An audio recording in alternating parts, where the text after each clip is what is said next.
Sampai sore hari, mereka berdua tidak keluar dari kamar. Dalam pikiran banyak orang, mereka mungkin sedang melakukan hal yang tidak pantas dilakukan. Namun, mereka berdua sama-sama bisa mengendalikan diri. Seberapa besarnya pun hasrat yang merayu mereka untuk melakukannya, mereka tetap bisa menahannya. Jangankan di rumah itu yang banyak orang. Di penginapan, berdua saja tanpa ada yang mengusik, mereka tidak sampai melakukan hubungan badan. Mereka berbaring di ranjang sambil berpelukan. Menghadap jendela dan melihat langit yang mulai berwarna kekuningan, menandakan senja telah tiba. Bersiap menjemput malam dan menenggelamkan mentari keperaduan. Dua insan itu tersenyum menatap langit yang terlihat indah di sore hari. Tangan raja melingkar di perut gadis yang berbaring membelakanginya. Harum parfum dari shampoo yang dipakai gadis itu begitu lembut, menyeruak indera penciumannya. Ia menghirup pelan aroma dari rambut ratu. Harum sekali, bisiknya di belakang telinga ratu. Tubuh gadis itu terlonjak pelan karena tiba-tiba raja berbisik. Ia pikir, pria di belakangnya itu sedang tidur. Sejak tadi tidak ada suara darinya, karena itu ratu diam saja dan berpikir raja sedang tidur. "Kamu sudah bangun?" tanya ratu sambil memeluk tangan raja yang melingkar di perutnya. "Aku tertidur ya." "Kenapa aku tidak ingat?" goda raja. "Aku pikir kamu tidur. Kita sudah terlalu lama meninggalkan mereka. Sebaiknya kita bergabung dengan mereka lagi," ucap ratu sambil mencoba bangun. Pria itu tidak mengizinkannya, ia menarik ratu dan memeluknya semakin erat. "Tetap seperti ini. Sebentar lagi," pinta raja. "Kita sudah berada di posisi ini sejak 2 jam yang lalu. Apa kau tahu? Tubuhku ini sampai terasa kaku karena tidak bergerak selama 2 jam. Aku pikir, kamu sedang tidur. Ternyata apa? Tidak ada." Ratu menjawab singkat. "Tadi, kamu bilang tubuhmu kaku kan? Bagaimana kalau sedikit berolahraga di ranjang supaya tidak kaku?" tanya raja ambigu. "Olahraga? Ranjang? Aku tidak mau." Ratu segera menyingkirkan tangan raja dan beranjak dari tempat tidur. "Mau kemana?" "Ayo, kita bergerak di ranjang supaya tidak terlalu kaku," goda raja. Ia tersenyum sambil mengejar ratu yang berlari menuju pintu. Pria itu berhasil menangkap sang gadis pujaannya dan melemparkannya ke tengah ranjang. Dengan satu kali gerakan, ia melompat dan berbaring di atas tubuh ratu. "Raja! Hentikan!" Ratu mendorong tubuh pria itu, mencoba menyingkirkan pria itu dari atas tubuhnya. Ia percaya, raja tidak akan melakukan hal itu. Namun, posisi mereka membuat ratu sesak napas, jantungnya berpacu sangat cepat. Ia terus berusaha mendorong raja untuk menyingkir, tapi pria itu mencekal kedua tangan ratu dan menyatukannya di atas kepala. Raja mendaratkan bibirnya di bibir itu. Bibir yang bagaikan alkohol, memabukkan tapi juga membuatnya ketagihan. Mereka kembali berpagut, saling bertukar saliva, mencecap bibir semanis madu itu tanpa jeda. Raja memasukkan lidahnya ke rongga mulut gadis yang berada di bawah kungkungannya. Lidah itu menjelajah dengan lincah. Gadis itu mengeluarkan desahan yang membuat orang lain salah paham. "Ah!" Di depan pintu, Marcel dan Aji menempelkan telinga mereka ke daun pintu. Mendengarkan desahan ratu yang membangkitkan hasrat. Mereka saling melempar senyuman. Beberapa detik kemudian, hening. Suara itu menghilang dan pikiran mereka berdua mulai semakin liar. Tiba-tiba, ceklek! Gubrak! Raja membuka pintu secara mendadak dan mereka tersungkur ke depan. Keduanya langsung berdiri dan tersenyum canggung. Mereka tertangkap basah menguping raja dan ratu. Kami kemari karena mereka semua mencari kalian," ucap Aji sambil melirik ke arah ranjang yang spraynya berantakan. Otaknya benar-benar berimajinasi liar. "Pelak! Apa kau berpikir yang aneh-aneh?" tanya raja sambil memukul kepala Aji. "Aneh? Tidak ada." Aji gugup diinterogasi oleh raja. Marcel segera menarik Aji pergi. Raja berbalik dan memandang ratu yang masih berdiri di samping tempat tidur. Ia melangkah perlahan-lahan. "Masih terasa kaku? Aku tidak keberatan untuk menutup pintu dan melanjutkan olahraga kita yang tertunda," goda raja. Wajah ratu berubah seketika. Pipinya bersemu merah dan matanya membelalak lebar melihat pandangan mesum dari pria di hadapannya itu. Gadis itu segera berlari keluar. Raja tersenyum geli melihat ratu berlari terbirit-birit karena ucapannya. Imutnya, gumam raja sambil menatap punggung ratu. Gadis itu satu-satunya yang membuat hati raja tergerak. Wanita seperti apapun, ia tidak pernah merasa tertarik. Namun, saat ia bertemu ratu, untuk pertama kalinya ia merasa tertarik dan ingin mengejarnya. Butuh waktu lama untuk mendapatkan hatinya, tapi mereka putus setelah 3 hari memutuskan menjalin hubungan sebagai sepasang kekasih. Mungkin, mereka memang berjodoh. Meskipun mereka harus terpisah selama 3 tahun, tapi kini mereka kembali bersama. Gadis itu belum memberikan jawaban atas pernyataan cintanya. Namun, ia akan dengan sabar menunggu sampai waktu itu tiba. Malam pun tiba. Mereka berkumpul mengelilingi api unggun. Christian sengaja membuat konsep seperti mereka sedang berada di alam bebas. Tidak ada kursi dan meja. Hanya menyiapkan batu-batu besar untuk tempat duduk. Ia mendadak membeli batu kali dari toko bangunan tadi siang, hanya untuk acara malam ini saja. Kakak sengaja membeli batu ini, tanya Tristan sambil menunjuk sisa batu yang menggunung di belakang mereka. Iya. Kenapa? Tanya Christian heran. Ia tidak merasa ada yang salah. Ia memilih batu besar yang permukaannya datar dan bisa dipakai untuk duduk, sedangkan sisanya dibiarkan menggunung. Terus sisanya untuk apa? Oh, itu. Yuka akan menyuruh seseorang menyusunnya menjadi penghalang pepohonan. Istriku cerdas bukan? Iya benar. Untung saja aku punya kakak ipar yang cerdas, kalau tidak. Entah untuk apa batu sebanyak ini, gerutu Tristan. Christian hanya tertawarnya. Sesekali, pandangannya tertuju ke wajah ratu. Ia seperti sedang menatap seorang gadis kecil berusia 5 tahun, Kiara. Wajah ratu mengingatkan Christian dan Yuka kepada gadis kecil itu. Apa kamu tidak merasa, gadis itu sangat mirip dengan dia? Aku tidak yakin, tapi Haruna sangat yakin. Ia sampai memintaku untuk menyelidikinya, jawab Tristan. Apa kamu sudah melakukannya? Sudah Kak. Hasilnya dia bukan orang yang kita cari. Menurut ucapan raja, gadis itu memang bukan anak kandung Pak Deki, tapi dia berasal dari Bogor. Orang yang aku perintahkan untuk menyelidiki, mengatakan bahwa ratu mencari kedua orang tuanya di Bogor. Kiara lahir di sini, jadi tidak mungkin kalau itu dia, pungkas Tristan. Yah, mungkin hanya perasaan kita saja kalau dia mirip. Menurut penelitian, memang selalu ada orang yang mirip dengan kita di suatu tempat. Mungkin hanya kebetulan, bahwa orang yang mirip dengan gadis itu ada di kota yang sama. Kiara, pasti mirip dengannya jika masih hidup. Christian masih terus menatap gadis itu. Saat gadis itu menatap ke arahnya, ia berpaling.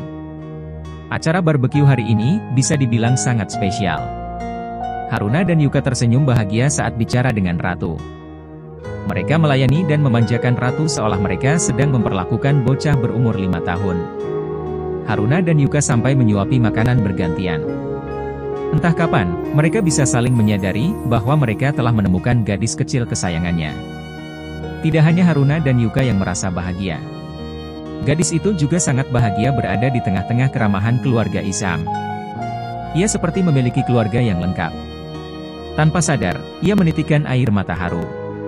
Ratu segera menyeka air matanya karena tidak mau merusak suasana. Mobil berhenti di depan gerbang rumah ratu. Raja turun lebih dulu untuk membukakan pintu. Terima kasih sudah mengantarku, ucap ratu saat turun dari mobil. Boleh mampir tidak? Tidak. Sebentar saja. Masih sore kan? Goda raja sambil mengerlingkan sebelah matanya. Jam 12 malam kamu bilang masih sore? Cih, dasar aneh. Benarkah? Aku kira masih jam 7 malam, seloroh raja. Ia melangkah maju dan mengecup kening gadis itu. Aku hanya bercanda. Selamat malam, selamat beristirahat. Jangan lupa mimpikan aku. Raja masuk kembali ke mobil. Ia menurunkan kaca jendela mobil dan menjulurkan kepalanya keluar. Ratu, pikirkan baik-baik pernyataan cintaku. Aku butuh jawabanmu. Selamat malam. Raja menyalakan mesin mobil dan menginjak gas. Semakin lama, semakin jauh mobil itu melaju. Ratu menghela napas berat. Ia memiliki rasa cinta terhadap raja, tapi masih ada rasa ragu di hati gadis itu. Pria itu selalu mengumbar kata-kata manis, suka menggoda. Ia tidak yakin kalau raja tidak menggoda gadis lain nantinya.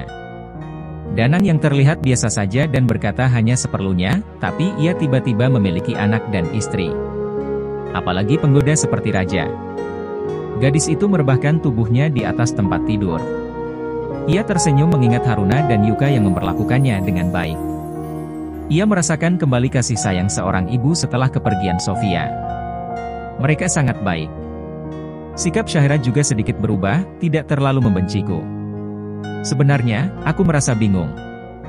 Apa yang membuat gadis itu membenciku? Aku tidak pernah berbicara dengannya. Hah, aku tidak peduli, gumam Ratu. Ia mengganti bajunya dengan piyama tidur. Malam itu, ia tertidur nyenyak. Cahaya bulan mengintip malu-malu dari tirai jendela kamar gadis itu. Perlahan turun setelah lelah menyinari malam, kini kembali ke peraduan. Di timur, mentari sudah siap menyambut pagi, menyinari hari Minggu yang cerah. Tristan sudah berdandan rapi pagi-pagi sekali. Aku pergi sebentar, setelah itu kita pergi jalan-jalan, ucap Tristan. Ia berpamitan kepada istrinya. Aku bukan anak kecil. Pergi saja jika memang harus pergi. Kalau mau kembali padanya silakan. Aku tidak peduli, sahut Haruna dengan sinis. Ia pergi meninggalkan Tristan dan masuk ke kamar mandi. Hah?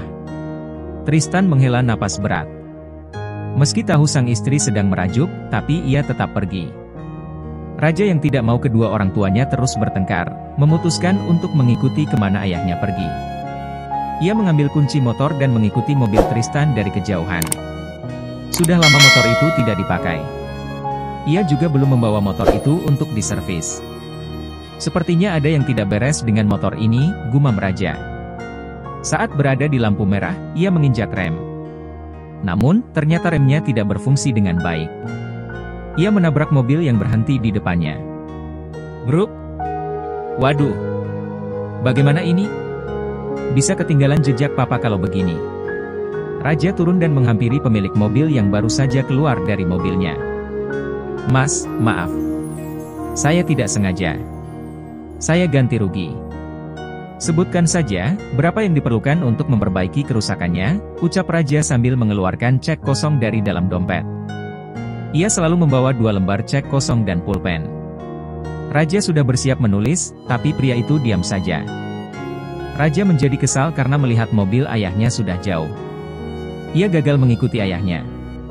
Mas, saya sudah berbaik hati mau mengganti rugi. Kenapa diam saja? Tanya Raja dengan kesal. Tanpa menjawab, pria itu melangkah ke pintu belakang dan membukakan pintu untuk majikannya. Pria itu hanya sopir dan tidak tahu berapa harga perbaikan mobil. Saat pintu terbuka, dari dalam mobil itu keluar sepasang kaki putih dengan sepatu high heel berwarna merah. Ia berdiri dan menampakkan wajah cantik dengan alis seperti bulan sabit. Bibir sedikit tebal di bagian bawah, membuat laki-laki lain yang menatap wajahnya jadi terpesona. Namun, tidak dengan Raja. Dalam hati pria itu hanya ada satu nama, Ratu. Wanita itu membuka kacamata hitam yang membingkai mata bulatnya. Anda yang menabrak mobil saya, tanya wanita itu dengan wajah menggoda. Tatapan genitnya itu membuat Raja bergidik ngeri. Maaf, saya tidak sengaja. Rem motor saya blong, jadi menabrak. Berapa biaya perbaikannya? Saya sudah bertanya pada sopir Anda, tapi dia tidak mau menjawab, ucap Raja. Oh, maaf, dia bisu. Ah, begitu. Maaf, ucap Raja sambil menyatukan kedua tangannya dan menghadap kepada sopir itu. Ia tidak berpikir kalau sopir itu bisu. Saya masih banyak urusan. Bisakah saya minta kartu nama Anda, Mas? Oh, maaf sudah mengganggu kesibukan Anda. Ini kartu nama saya, ucap Raja sambil memberikan selembar kartu nama. Wanita itu mengambilnya lalu membaca nama yang tertera di sana. Raja Arion Adinagara.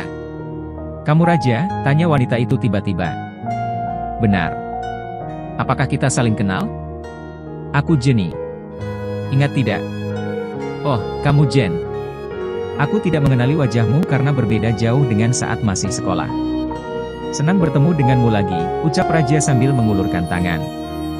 Mereka berjabatan tangan dan saling melempar senyum. Tin-tin. Sepertinya kita menyebabkan kemacetan. Aku pergi dulu, kita bicara lagi lain kali. Baik Raja. Jenny masuk dan mobil itu pun segera melaju pergi. Raja sudah kehilangan jejak ayahnya. Ia memutuskan pergi membeli bubur ayam dan membawanya ke rumah ratu. Suatu saat nanti, aku pasti bisa menangkap basah papa, gumamnya sambil mengendarai motornya dengan perlahan. Ia akan membawanya ke bengkel setelah pulang dari rumah ratu nanti. Ratu masih terlelap dan terbuai dalam mimpi indahnya. Kedua indera pendengarannya samar-samar mendengar suara ketukan pintu. Ia hanya menggeliat lalu menarik bantal guling dan memeluknya. Kembali ia terbang ke alam mimpi. Namun, semakin lama, suara ketukan itu semakin keras dan akhirnya Ratu benar-benar terjaga dari tidurnya. Ah, siapa sih? Aku masih ngantuk, gumamnya sambil melangkah pelan menuju pintu kamar. Ia menarik gagang pintu, tapi tidak mau terbuka. Ratu mengucek matanya lalu melihat ke arah kunci. Lupa, masih dikunci. Hoam. Ia masih menguap.